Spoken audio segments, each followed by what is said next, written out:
বাংলাদেশ বিপ্লবী দলের নবম প্রতিষ্ঠাবার্ষিকী এবং জাতীয় বিপ্লব ও সংহতি দিবস উপলক্ষে ঢাকা রিপোর্টার্স ইউনিটিতে আলোচনা সভা অনুষ্ঠিত হয়।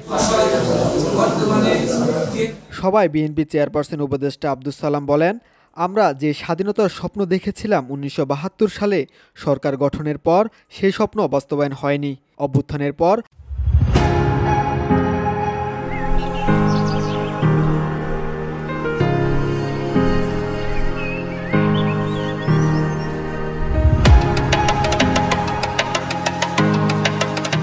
জামাতের উপর ভর করে যাতে আওয়ামী লীগ ফিরে না আসতে পারে।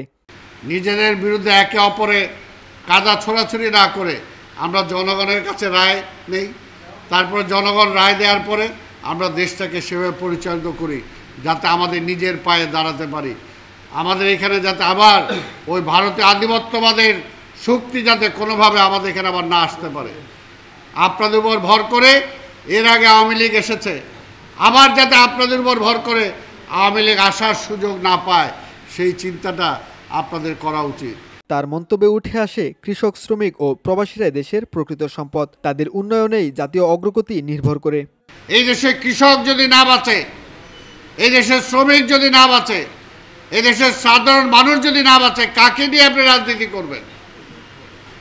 কাকে নিয়ে করবেন? কার কারণে করবেন? কার জন্য করবেন? কাজে বিএনপি রাজনীতি করে সেই কৃষকের জন্য, সেই শ্রমিকের জন্য, সেই সাধারণ মানুষের জন্য। তিনি অভিযোগ করেন, ১৯৭২ সালে মিল ইন্ডাস্ট্রিগুলো জাতীয়করণের নামে দলীয়করণ করা হয়েছিল।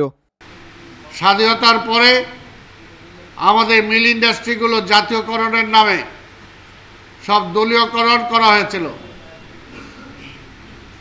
সেই সময় দলীয়করণ করে সেই মিল ইন্ডাস্ট্রির নাট বল্টু পর্যন্ত তারা বিক্রি করে খেয়ে ফেলেছিল।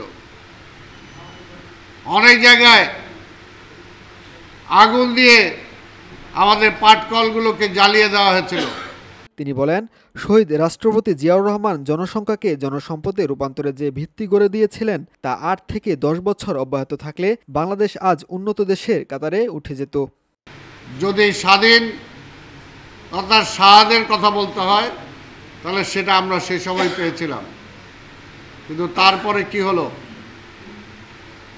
তারপরে ইতিহাস আমরা সবাই জানি যে জিয়াউর রহমান বেশি দিন থাকতে পারেন নাই। জিয়াউর রহমানকে হত্যা করা হয়েছে। অনেকে এখনো বলে যদি জিয়াউর রহমান আর ৫ থেকে ১০ বছর রাষ্ট্র ক্ষমতায় থাকতে পারতেন তাহলে এই দেশ বহু আগে মালয়েশিয়া, সিঙ্গাপুরের মতো অবস্থা হতো। আমাদের কারো কাছে হাত পাততে হতো না, কারণ জিয়াউর রহমানের মধ্যে সেই দেশপ্রেম ছিল। নাইমুল ইসলাম, ভিওডি বাংলা, ঢাকা।